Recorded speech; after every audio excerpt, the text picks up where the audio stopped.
one of the potential game changers of our industry is virtual reality. We've had the Oculus just gain momentum for the past 3 or 4 years, and HTC, Valve, Sony, they're all getting into the ring as well. Tim, you've had a chance to try some of these VR headsets. What are your initial thoughts? Yes, while I was over in Seattle, I stayed with the guys at Converge VR, and they're working on their own stuff, but they kindly let me to try some of their dev kits, the Oculus, the HTC Vive, the Samsung Gear, and I got to try a lot of VR demos as well as some games as well, and it is certainly a very interesting concept coming into this new era of gaming. And you came to this not really having tried VR before, so what was that initial feeling of just putting the headset on? Yes, so basically when you've got the full the Oculus and the HTC Vive, it is completely enclosing. You've got a headset on, you've got the device on your face, you can't see or hear anything except for what the device is showing you. And I started off with the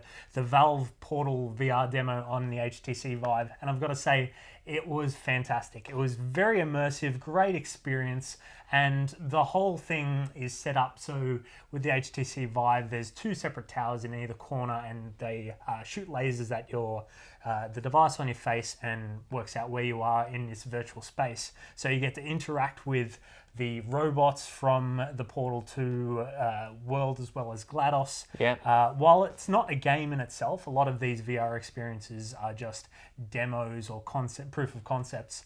It was still a fantastic experience. Yeah, and that's what I've heard as well from a lot of people who've tried VR for like the first time. There's a word that the industry uses like called presence, of just being completely feeling immersed in this virtual world. And these headsets are probably one of the first ones to be able to get that feeling of presence successfully. Yes. But like that's all fine and well, but what are people going to buy these headsets for? What kind of games do you reckon we'll see on these things? Well, we don't really know at the moment because all we're really seeing is these concept and these demos. And while they have a lot of potential, we haven't really seen this killer app.